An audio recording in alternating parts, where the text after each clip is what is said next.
시청자 여러분 안녕하십니까. 빅머니 이혜림입니다. 주말 사이에 미세먼지 때문에 외출하기가 좀 두려우셨죠? 자, 지금 비가 내리고 있는데 반가운 비 소식이 되기를 바랍니다. 자, 월요일부터 빅머니 만나시면서 역시 반갑게 11시 30분에 맞이하시길 바랄게요. 자, 먼저 헤드라인부터 시작을 합니다. 지금 비가 내리는데 아직까지는 날씨가 그렇게 춥지는 않습니다. 그런데 이번 비가 지나고 나면 기온이 급 하강돼서 좀 더 추워질 것으로 예상이 되고 있습니다. 자, 다음은 지금 이란의 핵 협상이 극적으로 타결됐는데요. 제2의 중동 특수도 기대할 수 있을까 모아주고 있습니다. 오늘 주식시장에서 건설업종도 큰 폭으로 오르고 있습니다. 자, 지금 날씨는 계속 내려가고 있는데, 기온은 내려가고 있는데 계속 오르는 것이 있습니다. 바로 전셋값인데요. 서울 수도권을 중심으로 65주 이상 지금 전셋값이 고공행진하고 있다는 말 많이 들으셨죠? 미친 전셋값입니다. 이게 말이나 되는 현상일까요? 오늘의 전세 대란에 대해서 이야기를 나눠봅니다. 지금부터 출발합니다.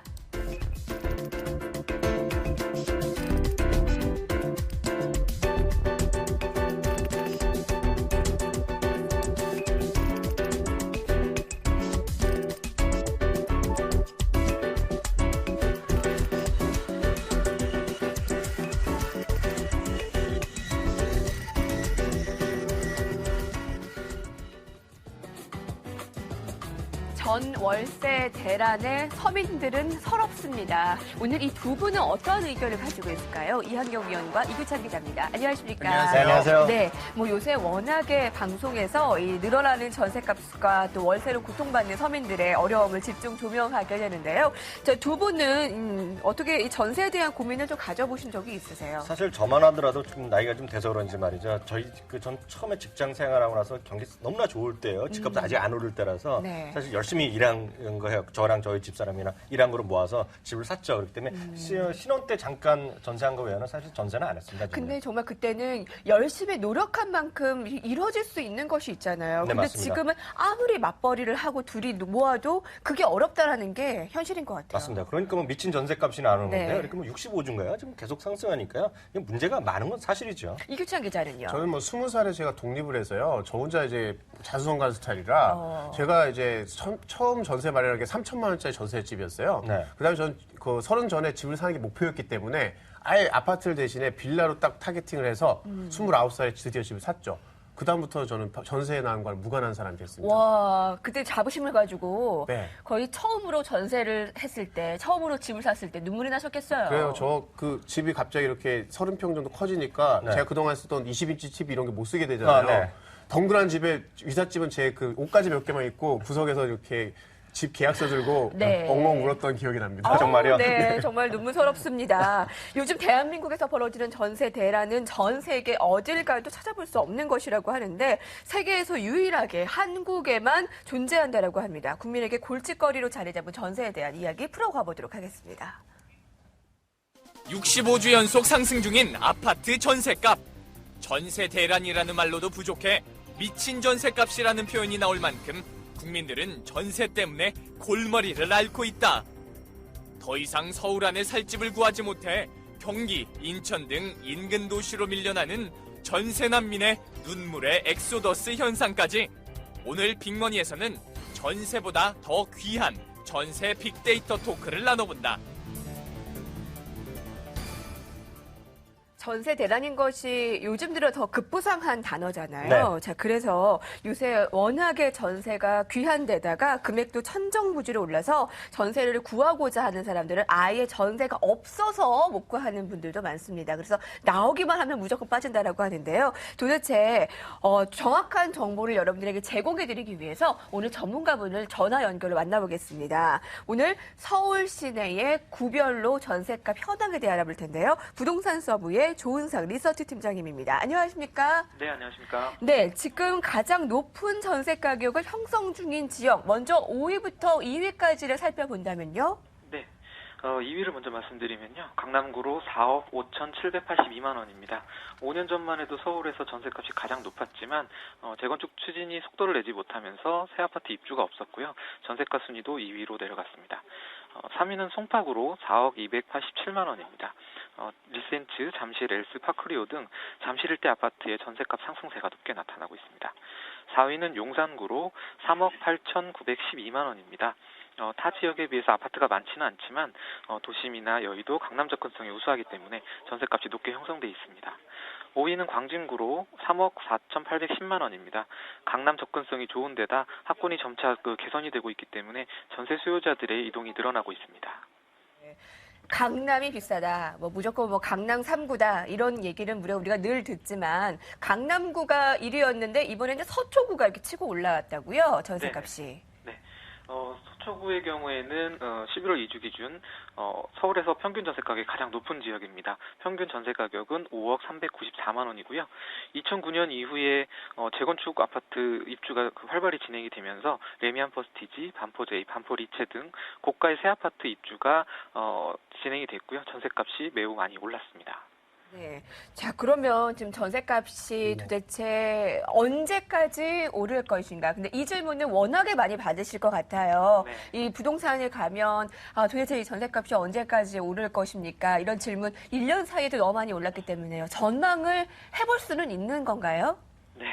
당분간은 그 전세 시장 상승세가 지속이 될 것으로 보이고요. 일단 그것이 전환이 되려면 매매 시장이 좀 활성화가 돼야 되는데 그 부분이 이루어지지 않고 있기 때문에 매매가 하락에 대한 우려가 계속되고 있고 전세 쏠림 현상이 나타나고 있습니다. 그리고 국회에 계류 중인 각종 법안이 통과가 되어야 매매 시장이 좀 활성화될 수 있겠지만 현재는 그것도 쉽지 않은 상황입니다. 네. 저는 1위 서초가 5억이라는 거에 깜짝 놀랐네요. 그 5억이면 이번에 처음으로 5억 돌파한 건가요? 예, 5억 같은 경우에는 10월 말 기준으로 돌파를 했고요. 네. 지금 현재 계속 가격은 오르고 있습니다. 그러면 마지막으로 시청자들이 알아두면 좋은 정보가 있다면 짧게 소개를 해주신다면요. 네, 일단 그 전세 시장이 불안해지면서 재계약 물량도 계속 늘어나고 있거든요. 그러다 보니까 시장에 공급되는 물건이 급격하게 줄고 있고 전세 거래는 또 늘지 않으면서 가격은 오르고 있습니다. 그렇기 때문에 어떤 전세를 준비하시는 분들은 예전 같으면은 한 달, 2달 정도 앞서서 거래를 준비를 했었는데 좀 계획을 좀 더 먼저 세워서 주변 지역을 살펴보고 물건이나 이런 것들을 확보하는 것이 좋을 것으로 보입니다. 오늘 도움 말씀 주신 부동산 서부의 조은상 리서치 팀장님이었습니다. 고맙습니다. 네, 감사합니다. 오늘 주제가요, 위원님. 좀 우울해지지 않을까 좀 걱정이네요. 그러니까 말이 그렇죠. 65주 연속이고요. 이렇게 실제로 1년에 몇십 % 이렇게 올라가면 보통 월급쟁이 분들은 그거 쉽지 않거든요. 그러니까요. 저 5억에서 깜짝 놀란 게 이제는 전세값이 어떻게 우리 집 가격보다 2배 이상 높아요. 지금 살고 있는 집보다. 네. 그렇죠. 웃으면서 얘기하는데도 지금 쓴 웃음이시죠? 그러니까 사실 또 결혼 준비할 때 우리가 스드메 준비하잖아요. 네. 그런데 그렇죠. 이제는 그거 보니까 한두 달 가지고는 못 구한다니까 스드메 예약하기 전에 먼저 집부터 예약을 그럼요. 해야 될 것 네. 같아요. 네. 전세와 관련한 빅데이터 로드맵을 그래서 먼저 준비를 해놓고 또 이야기를 풀어가 보도록 하겠습니다. 전세하면 딱 떠오르는 단어가요. 스트레스입니다. 그리고 아파트고요. 보증금, 그리고 전세에 이제 또 월세까지 부동산 대출 한국주택금융공사입니다. 신혼부부는 물론 내 집 마련을 아직 하지 못한 가정에게는 전세값이 정말 감당이 안 된다는 이야기 많이 하는데 딱 지금 예전에는 그게 서울에서만 이야기였거든요. 근데 이게 점점 퍼져나간다면서요. 네, 맞습니다. 그 앞서도 얘기가 나왔지만요. 잠시 팀장이 얘기했지만 10월이면 조금 전세 어떤 수요가 좀 줄어들어야 되는데 지금 전혀 그렇지가 않다는 거죠. 그래서 포괄적으로 지금 올라가는 추세가 꺾이지 않고 있는데요. 말씀하신 대로 서울뿐만 아닙니다. 지금 외곽으로 자꾸 넓혀 나가는데 관련된 표로나 그래프를 준비했는데요. 한국감정평가 우리는 공식적인 기관인데 여기서 준비한 게 있는데요. 지금 수도권뿐만 아니라 지금 화면에 나오다시피 수도권뿐만 아니라 전국 지방으로 빠른 속도로 지수가 전세 가격이 확대된다는 것이고요. 아파트 전세가 보세요. 지금 서울은 약간 그나마 조금 주춤하고 있는데요. 그거 보세요. 경기도 지역은요. 오히려 무시하고 더 올라가고 있거든요. 그러네요. 이런 것이 정말 심각한 문제였고 이러다 보니까요. 제가 또 다른 통계 드릴게요. 주택금융공사랑이요. 국내 은행들이 각 한쪽에서는 보증을 해주고요. 전세 새로 하시는 분들이 한쪽은 이제 대출을 직접 하는데 실제로 보면 보증에 대한 수요가 작년부터 올해까지 꾸준하게 올라가고 있고요. 보증을 바탕으로 이제 직접 대출을 받잖아요. 우리나라 모든 은행들이 다 전세자금 대출을 하고 있는데 실제로는 작년 대비 올해요. 규모로 보더라도 10조 이상 늘어났어요. 규모로 보면요. 네. 퍼센트를 보면 25에서 35%까지 은행별로 늘어났으니까요. 그만큼 전세 대출 수요가 금액으로 보면 완전히 늘어난 거죠. 그러니까 분명히 은행은 좋아질지 모르겠지만 이거 대출을 새로 하는 월급장이나 이런 분들은 정말 지금 사는 게 잘 깝깝해지는 거죠, 지금요. 사실 뭐 전세 대출 받으신 분은 그나마 해붕피한 케이스예요. 뭐냐면 그나마 더 대출 아예 안 나오시는 분들이 많거든요. 네. 이미 대출 다 받을 거 받아서. 못 받는. 그렇죠. 근데 이분은 네. 어쩌면 별 수 네. 없이 서울을 벗어나야 되는 거예요. 서울에서는 더 이상 집 못 구하니까 이렇게 서울을 어쩔 수 없이 서울을 탈출하는 무슨 직장은 피난처럼. 서울에 있는데 그렇죠. 어쩔 수 없이. 네. 그럼 뭐 통근길 길어지면 어쩔 수 없는 거죠. 이렇게 서울을 벗어나시는 분들이 10월에 통계청이 국내 인구 이동 통계라는 자료를 냈는데요. 네. 여기서 봤더니 서울에서 인천이나 경기로 옮기신 분들이 그 순수하게 오고 간 걸 빼서 순 이동한 사람들만 따졌더니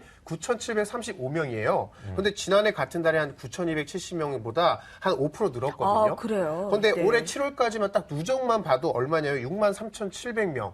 이 사람들이 다 거의 대부분이 이런 이유로 온 거예요. 실제로 통계청 관계자가 인구가 이동한 이유에 가장 큰 게 뭐냐? 바로 주택으로 인해서 이동하게 된다. 이게 무려 40%나. 네. 그러니까 이만큼 대단한 사람들 다 전세값이 오르면서 네. 어쩔 수 없이 떠나시니까 이런 분들은 뭐 소위 전세 난민이라고 불러야 되죠. 아, 근데요, 어쩔 수 없는 게요. 네. 서울이 워낙에 포화 상태잖아요. 네. 근데 서울은 이제 너무 밀집되어 있기 때문에 이 사람들이 좀 나갈 필요도 있지 않을까 싶습니다. 근데 그게 말이 좀 그렇지 네. 쉽지 않습니다. 왜냐하면 그 평생 여기서 거주하신 분도 네. 계시고요. 상당히 여기 애들 자식도 있기 때문에 집중들 모아진 건 현실인데 이분을 자꾸 전세값 때문에 외곽으로 나가면 한계가 있는 거죠. 실질적으로 한 번 이사할 때마다 예를 어르신분은 이런 얘기 있잖아요. 한 번 이사할 때마다 10년씩 늙는다는 얘기 들어보셨을 거예요. 네, 네. 부모님 얘기하셨을 텐데 저도 그런 얘기 많이 들었거든요. 그만큼 이사를 자주 하면 자주 할수록 분명 거기에서 돈을 버는 분도 있지만 사실 사는 거는 정말 말이 그렇지 쉽지 않은 거죠. 그러니까 서울 이외가 좋아서 떠나는 거면 모르겠는데 이게 어쩔 수 없이 밀려서 가는 것이 그러니까요. 문제가 된다는 건데 실제로 SNS에서 전세에 대한 우리가 많이 하는 감성 동향을 한번 잡아보겠습니다.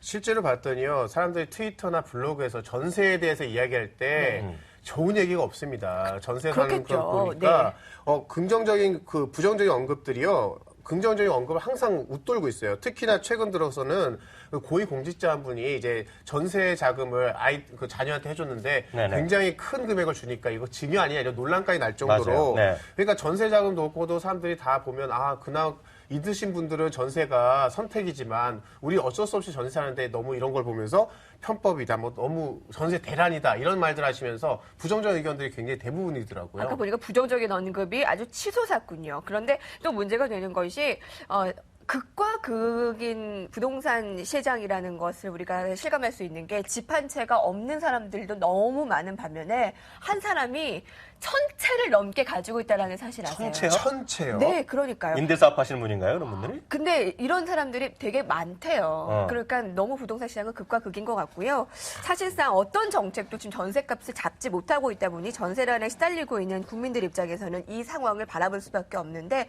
해외에서는 지금 주거 문제에 대해서 어떻게 해결되고 있습니까? 사실상 그 전세란 게 우리나라에서만 거의 있는 거거든요. 외국에서는 개념 자체가 별로 없죠. 그래서 전세를 영어로 제가 찾아봤더니 전세란 말이 없는 거예요. 혹시 전세 뭐라고 좀 감이나 잡으세요? 글쎄 뭐라고 그러지? 2월 렌트 어떻게 해야 되나요? 전세 그냥 영어로 하면 전세 뭐 이 정도밖에 안 나오는 거예요. 실제로 없는 말이에요. 네. 중국말도 있잖아. 전세 뭐 이런 거 있잖아요. 그런 거가 없는 단어. 제가 이 말씀을 드린 이유가 정말 없는 단어라는 거죠. 그만큼 우리나라의 특이한 문화인데 실제로 유럽도 마찬가지, 미국도 일본만 하더라도 대부분이 월세입니다. 월세가 월세라는 개념이 쉽게 얘기하면 일정 부분 보증금은 내죠. 일본 같은 경우는 1년치 내는 것도 있지만은요. 유럽이나 미국은 대부분 한 달에서 두 달치를 월세를 보증금을 내고요. 혹시 이제 못 내는 사람들 까먹는 것 때문에 있어 보이고 대부분이 매달 일정 수준 월세 내는 거가 대부분의 주거 문화죠. 물론 사갖고 가는 분도 계지만 대부분의 젊은 층들 이런 분들 특히 대부분의 학생들은 처음에 유학 가거나 그러신 분들은 네. 그 뭐라 그럽니까 한국말로 풀 옵션이라고 그러잖아요. 네, 영어로 네. 하면 fully furnished라는 말을 쓰는데 대부분 이렇게 몸만 가면 물론 침대 이런 거 거의 다 있기 때문에 네. 자기가 조금 옷까지만 갖고만 살 수 있게 그런 것들이 젊은 층들도 혼자 아까 20살 독립하셨다지만 극히 드문 분이잖아요. 현실적으로 보면. 우리 근데 한국에서는. 한국이 네. 힘들죠. 그러니까 대단한 분이고 이규찬 기자가 보통 사람들은 미국이나 유럽에서는 이렇게 독립할 수 있게 쉽게 이런 주거 문화가 완전히 돼 있는 것인데요. 맞아요. 미국 드라마 보면 네네. 누가 뭐 이렇게 갑자기 좋은 직장을 옮기거나 네. 성공하면 바로 집 계약하면서 내가 여기 살게요. 그러면서 바로 이렇게 계약하잖아요. 네. 우리는 그게 안 되잖아요. 전세니까. 그럼요. 맞습니다. 제가 재밌는 한번 네. 통계해드리면 월세도 마찬가지예요. 전 세계적으로 극과 극인데 네. 지금 보면 의외로요. 제가 통계를 오늘 조사하던 깜짝 놀란 게 그 아프리카 앙골라라는 나라 있잖아요. 그 르완다라는 도시 보죠. 예전에 뭐 르완다가 각종 많은 인종 문제로 많이 있던 나라인데 르완다가요 세계 최고의 월세를 자랑하는 도시예요. 무려 한 달 월세가 6,500달러고요. 러시아 모스크바 그 다음입니다. 4,600달러. 제가 말씀드린 건 평균입니다. 평균이요. 도쿄가 4,500달러. 그리고 싱가포르도 워낙 물가가 비싸다고 얘기 많잖아요. 싱가포르이 4위입니다. 3,795달러인데 하나 여기서 힌트 하나 드리면 미국이나 유럽 마찬가지가 되겠는데요. 타운하우스라 해서 우리나라 이제 빌라, 연립 같은 그런 개념이 타운하우스라 그러는데 타운하우스도 그렇고요. 우리나라에서는 아파트라고 얘기하는 거, 서양에서는 콘도미니엄이라고 하는데 그거 대부분 100채가 있으면요. 80채에서 85채 정도는 개인들이 갖고 있어요. 나머지 10채나 15채는 공동 소유예요. 네. 그래서 그거를 월세로 주는 거죠. 그럼 월세로 주면 거기서 월세를 받잖아요. 그러니까 대부분의 아파트 내는 사람들이 관리비를 떨어뜨리는 네. 그런 효과까지 볼 수 있는 거죠. 그러니까 많이 바뀌어야 될 것 같고요. 단독주택에서도 이제 반지하라 그러잖아요. 근데 반지하 우리나라 어두컴컴한 게 아니라 대부분 이제 햇빛 잘 들어오는 거고 아니 독립적인 생활을 할 수 있는 건데 그런 것들 월세를 많이 주기 때문에 실제로 전세 때문에 집을 못 구한다 어디 가야 된다는 것은 제가 아는 상식으로는 제가 외국에서 꽤 오래 살았는데 이런 건 거의 제가 경험을 못 해봤어요. 네. 사실은 또 우리나라도 사실 따지고 보면요. 꼭 그 미국하고 차이가 다르지 않아요. 단지 우리는 문제가 뭐냐면 전세나 핵심 전 아파트에 대한 고집 때문이라고 생각해요. 네. 아파트가 뭐래도 아무래도 난방도 편하고 그렇죠. 뭐 같이 공동생활 하니까는 편한 점은 있어요, 확실히. 근데 근데 우리 한국 사실 사람은 유독 아파트를 좋아해요. 외국에서 보면 아파트 이렇게 몽유어 살고 이러는 거는 가난한 사람들이 사는 데가 아파트예요. 외국에서는 좀 단독주택 짓고 살고 빌라 뭐 이런 데서 살지. 그러니까 우리나라에서 사람들이 오히려 아파트만 고집하니까 예를 들어서 홍대랑 신촌 이렇게 좋은 아주 핵심 상권과 인접해 있으면서 네. 여의도에서 택시로 10분밖에 안 걸리는 거리에 있어요. 얼마나 좋은 곳입니까? 이게 아파트로 하면 되게 비싼데 저희가 살고 있는 연희동 이런 데가요. 아파트 가격이 절반밖에 안 돼요. 홍보대사. 연희당 홍보대사 그 지명해드려. 아파트만 고집하지 말자. 네네. 네. 그리고 사실은 그 이렇게 빌라나 이런 가격을 따져보면 우리가 전세 가격이나 빌라 가격 이런 거 보면 우리 아파트 매매가만 보지 말고 이걸 보면 실제 주거비 우리나라 그렇게 높은 편만은 아니라는 거죠. 아 그래요. 네, 알겠습니다. 진짜 이 전세난을 앞으로 어떻게 헤쳐나가야 될까? 매매가 대비 80~90%, 어디는 또 역전이 됐다면서요. 맞습니다. 지금 80~90%까지 지금 매매 가격이 네네. 전세가 육박했는데 그만큼 사람들이 이렇게 전세값이 문제가 됐는데도 왜 안 사는 이유는 아마 향후에 부동산 경기에 대한 어떤 전망이 약간 엇갈린 것 그러니까요. 같고요. 지금 매매값이 더 떨어질 테니까 이거 살 수도 없는 노릇이니까 이거 뭐 이리도 가지도 못하고 저리 가지도 못하고. 그러니까 이제 828 조치에서 네. 이제 그런 것도 약간 보장하는 조치가 들어갔는데 상당히 아직 적용하기 약간 어려움이 있는데 문제 확대되겠죠. 그건 그렇고요. 여태까지 보면 80에서 90%가 아니까 아예 이제 집을 살까 하는 고민을 하는 분들 네. 일단은 많으신 것 같아요. 근데 또 하나 문제가 이런 게 있잖아요. 우리 IMF 때 많은 경험하신 분 계실 텐데 전세값이랑 집값이랑 차이가 막 없어지니까 집을 전세 줬던 분이 돈에 문제가 생기니까 전세금을 돌려주지 못하는 현상이 나오는 거예요. 그래서 네. 분쟁이 많고 그래서 이것을 서울시에서 상담해주는 센터를 열었는데요. 불과 한두 달 전보다 상담하는 비율이 거의 2.5배 정도 늘어났다고 합니다. 그러니까 전세금 못 돌려받고 그러니까 전세 보증금 제도 이런 것들을 좀 안전하게 좀 보장하는 이런 조치들도 많이 이제 강구돼야 될 것 같아요. 사실 그래요? 정부가 대책은 잘 내놓고 있는데 얼마 전에도 전세나 해결한다 828 대책 내놓지 얼마 안 않았습니까? 됐어요. 네, 그런데 사실 약효가 벌써 떨어지고 있어요. 뭐 전세값 상승이 안 잡혔죠. 근데 오히려 매매가들이 2주 연속 하락하고 있거든요. 근데 정책 의도와 다르게 전세값은 접히지 않고 매매가 떨어지니까 야, 차라리 그냥 뭐 오히려 그냥 전세보다 별 차이도 안 나는데 살까? 요즘에 이런 생각하시는 분도 많고요. 또 한편에서는 근데 매매가가 자꾸 떨어지니까 샀다가 괜히 또 손해보면 어떡하나. 그러니까요. 이런 불안감도 네. 동시에 있는 거죠. 사실 보면요, 그 관련해서 그 올해 이제 부동산을 새로 사신 분들 있잖아요. 그래서 닥터 아파트라는 또 조사기관에서 조사를 해봤어요. 올해 1월부터 11월까지 조사해봤더니 그럼 산 사람들한테 물어봤어요. 왜 샀냐고 얘기했더니 거의 한 28% 정도는요, 가격이 많이 떨어져서 이제 샀다는 분이 있고요. 또 한 분은 앞서 말씀드렸던 대로 전세까지 원하고 그러니까 그냥 사자. 돈 조금 보태서. 아니면 심지어는 거의 안 붙어서 산다 이거죠. 그러니까 그런 분들이 한 24, 5% 되는데 실제로 두 개가 다 같은 얘기예요. 전세값이 올라갔건 가격 차이가 없어진다는 것 자체가 한 50% 정도 되는 것이고요. 실제로 앞서 이제 그 828 조치 나왔잖아요. 근데 이게 처음이 아니라는 얘기죠. 이명박 정부 때도 한 4-5번 있었고요. 아무래도 4.1 부동산 대책도 있었는데요. 사실 이런 것을 세제 지원이라든가 여러 가지 있잖아요. 그리고 떨어졌을 경우 일정 수준 보장한다 이런 게 있었는데 그런 각종 세제 지원 때문에 샀다는 사람은 8.3%예요. 그러니까 쉽게 얘기해서 정부 정책 때문에 사는 게 아니라 집값이 이제 많이 그렇죠. 떨어졌다. 그런 생각 때문에 사는 거죠. 사실은. 오늘 빅머니를 정부 관련자들이 보셔야 되겠네요. 네. 사실 뭐 전세난 이것 때문에 집 좀 살까? 이런 분들이 조금 생기니까 요즘에는 그 건설사도 약간은 분양 마켓에 좀 다르게 하고 있어요. 어떻게 하냐면 이 미분양 물량을 사람들이 보통 팔 때는 전세 끼고 사시면 얼마 안 듭니다라고 했는데 그게 아니라 아예 전세 드릴게요. 전세 들어오세요. 일단 전세 들어와서 살아보시고 그다음에 그 다시 사시는 것도 괜찮습니다. 이렇게 그래서 애프터 리빙이라는 제도를 도입하고 있다고 합니다. 그래서 사실 전세난하고 집 매수 사이에 이제 좀 합의점을 좀 찾아가는 건데 분양 전환 임대 아파트라는 것도 있어서 일단 좀 살다가 나중에 분양으로 전환하는 이런 경우도 좀 있는 거죠. 일종의 전세하고 살 수 있으니까 나중에 약간 그 얘기하면 우리를 보면 롱 옵션이거든요. 살 수 있는 바이 옵션을 준다는 거죠. 그렇네요. 앞서 828 조치는 팔 때 가격을 보장한다니까 네. 이게 풋 옵션이나 마찬가지거든요.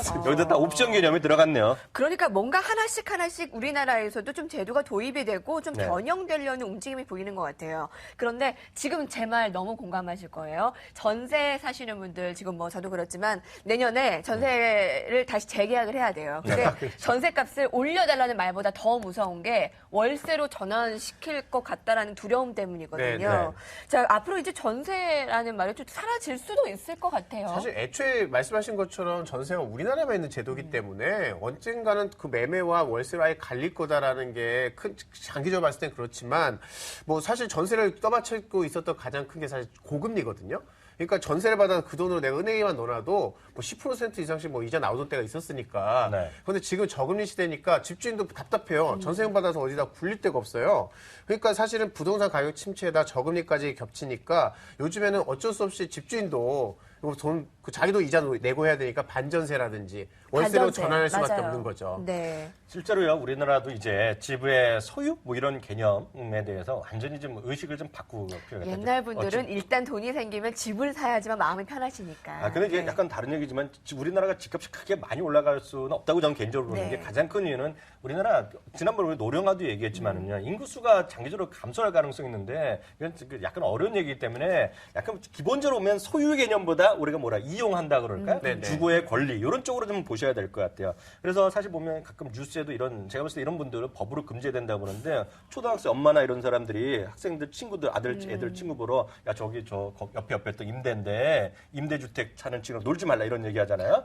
이게 정말 나쁘다. 말도 안 되는 얘기죠. 정말 어이없고 이런 생각 자체가 좀 어이없다는 생각을 좀 갖고 있고 뭔가 생각이 많이 틀려서 그런 거라 보고 있고 그래서 요즘 보면 뭐 여러 가지 복지 얘기하고 있지만 가장 중요한 복지 중에 하나가 서구 유럽에서는 주거복지입니다. 왜냐하면 모든 걸 다 못해주더라도 주거복지만 해주면 해서 기본적으로 살 수 있는 주거 환경을 마련해 주는 거죠. 영국, 스웨덴, 노르웨이, 핀란드 이런 데가 다 그런 데거든요. 이런 데 딱 보세요. 총 주택량 대비 공공임대주택 비중이 30%에 가까운 나라가 네덜란드, 오스트리아예요. 그러니까 이런 나라가 살기가 편하다고 하는 거가 다 이유가 있는 거죠. 그래서 실제로 보면 글로벌 금융위기에 각국이 어려움을 겪고 있잖아요. 복지를 계속 유지하는 데 힘들지만 그럼에도 불구하고 가장 금액을 안 주고 오히려 투자를 확대하는 거가 바로 주거복지입니다. 임대주택을 늘리면서 네. 사람들이 편하게 할 수 있게 해주는 거죠. 사실 말씀하는 게 공감이 가는 게 정부가 했던 그 광고제 저한테 딱 와닿던 게 이거였어요. 집은 사는 것이 아니라 사는 곳입니다. 그러니까 그거 어디서 많이 들어본 캠페인 같은데. 그러니까요. 저는 이걸 듣는데 너무 와닿는 거예요. 그러니까 네. 거주하는 것으로서의 그 주거여야지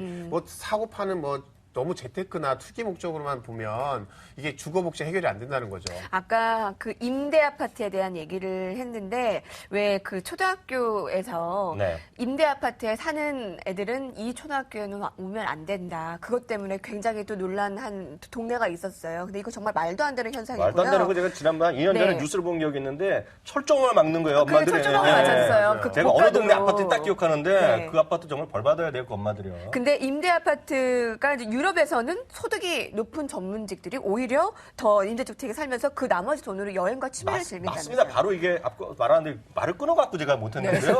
서구 나라의 개념이 그거예요. 주거 비중을 줄이고 네. 대신에 상대적으로 그 남은 돈으로 여행을 다나거나 사람들 자기 개발하면서 다른 일을 많이 쓰라는 거죠. 그게 네. 바로 생활 수준의 향상 아니겠습니까? 네. 그렇죠.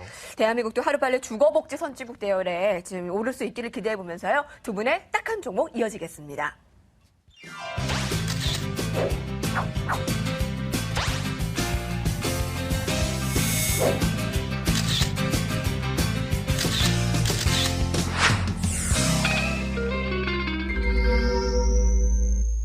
지금 이야기를 들으면서 이게 남의 이야기가 아니다 하시는 분들 참 많으실 거고요. 네. 저도 거의 지금 아직 1년 남았지만 거의 1억이 올랐다라고 해요. 그러니까 지금 보통이 아닌 일이고요. 자, 두 분의 딱한 종목 오늘 전세에 관련했기 때문에 건설주를 얘기를 하실까 아니면 네. 어떤 종목을 얘기하실까 궁금했는데 역시 오늘도 독특한 시각에서 접근을 했습니다. 자, 먼저 이항영 위원 공개해 예, 제가 주시죠. 말씀드리기 전에 만약에 제가 미국에서 지금 주식을 투자하면요 부동산 건설 회사를 삽니다. 왜냐하면 건설 회사가 자기네가 직접 렌트를 많이 하는 비즈니스를 하거든요. 근데 우리나라는 그렇지가 않잖아요. 현실적으로 보면. 그래서 바로 네이버를 말씀드리겠습니다. 네. 왜냐하면 이혜림 앵커도 지금 부동산 국세가 월세가 오는 거 어디서 확인하셨어요? 아, 네이버의 그런 매매 현황. 네, 맞습니다. 예전에 보면은요, KB금융은행 시세를 지금도 많이 활용을 하는데요. 직접 KB금융은행 들어서 보는 부분이 없어요. 대부분 네이버에서 들어가 보고 갔고요. 예전에는 부동산 어르신한테 전화해서 물어봤다? 요즘 딱 까놓고 얘기해 드릴게요. 그런 분은 없어요. 부동산 업체가 많이 지금 줄어들었거든요. 그래서 부동산 업체들이 지금 반발이잖아요. 그러니까 네이버 이거 제가 공룡 말씀드리면 업체라고. 이게 말씀드리지만 경제 민주화에 문제가 된 것도 사실이고 네이버 법안 이렇게 만든다는 얘기하는데 그건 정치인들이 할 노릇이고요. 실제로는 딱 현실적으로 보면 네이버에서 나를 검색하잖아요. 현실적으로. 딱 그러니까 네이버 말씀드릴 수밖에 없죠. 사실 네이버가요. 안 그래도 요것 때문에 공정위 조사도 받았잖아요. 그러니까요. 네, 그러니까요. 그래서 이번 주에 발표가 나는데 네. 네이버가 미리 내가 자정할게요라고 지금 내서 수요일 목요일 사이에 아마 공정위가 조사 결과 나올 것 같아요. 그래요? 나오면 얘기해 주세요. 네, 그때 또 네. 제가 업데이트 해드리고요. 네, 이규찬 기자도 궁금합니다. 공개해 주세요. 저는 생각하면 뒤집어 봤습니다. 전세 핵심은 계약자가 을이라는 거잖아요. 그죠. 그런데 저는 갑인 이해해요. 계약자가 있습니다. 전세 살면서 갑으로 살아요. 뭐냐? CGV가 전국에 무려 700개 가까운 극장이 있거든요. 이게 다 사실은 자기 게 아니에요. 부동산 한 180억밖에 없고요. 전국에 있는 걸 다 사실 전세 계약으로 들어갔어요. 근데 이 계약이 얼마나 좋으냐면 내가 원하는 데까지 원하는 기간 동안 맘대로 살 수가 있고요. 내가 원할 땐 나갈 수가 있어요. 아, 그런 조건대로 해놨어요. 네, 이렇게 전세 살면 얼마나 좋을 것 같지 않습니까? 내가 원하는 가격대로. 대신 내가 번 돈의 일정 부분만 준다. 그러니까 내가 소득 늘면 더 주는데 소득 줄으면 너의 월세도 줄어요.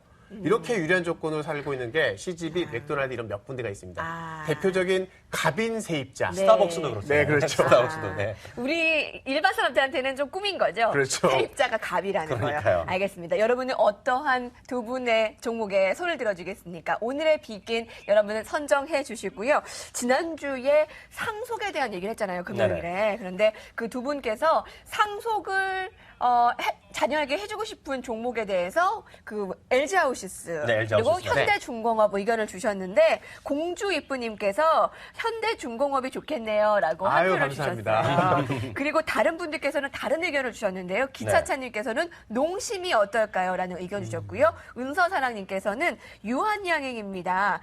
거의 망하지 않는 기업들은 대부분 제약이라서 100년 가까운 역사를 가지고 있죠. 의견 주셔서 빵표 얻으셨어요. 네. 제가 너무 너무 어려운 주식 말씀드린 것 같고요. 제가 그런 편을 드려요. 특히 은서사랑님께서 유한양행 말씀하셨는데요. 사실 제가 유한양행 주목하고 있는 주식인데 시청자분들의 참고적으로 우리 경제방송이니까 말씀드릴게요. 제가 한 번도 다른 방 코너에서 얘기 안 하는 건데요. 이번에 중국의 산화제한 풀리잖아요. 네. 실제로 제일 돈을 벌 수 있는 것이 바로 유한 킴벌리에서 수출한 기적입니다. 기적이. 실질적으로 유한 킴벌리가 숨겨진 중국 산화제한 관련주라는 거 제가 분명 오늘 갑자기 생각나서 말씀드리겠습니다. 이분은 그럼 뭘 좀 아시는 분. 센스 있는 분이에요. 은서사랑. 네. 고령화에는 센스 제약과 있으시네. 노인 기적이 이렇게 의견이었습니다. 자, 뭐 두 분 오늘 어떠셨어요? 정말 이게 나라에서 정부 정책 여러 가지 있겠지만 서구 유럽에서 어떤 주거복지 이게 다음번엔 정말 가장 뜨거운 이슈가 같네요. 이것도. 네. 저도 그 모두가 전세 세입자들이 다 갑이 될 수 있는 그날까지 여러분도 파이팅 하시기 바랍니다. 네, 오늘 두 분 고생 많으셨습니다. 내일 예고해 드릴게요. 지금 무시무시한 월동이 온다고 합니다. 지금 네. 이번 추위가 되게 만만치가 않다라고 하는데요. 저희가 한파를 대비하는 머스트헤브 아이템 따뜻한 다운 점퍼와 관련한 빅데이터 토크를 알아보겠습니다. 저는 내일 다시 뵙겠습니다. 고맙습니다. 감사합니다.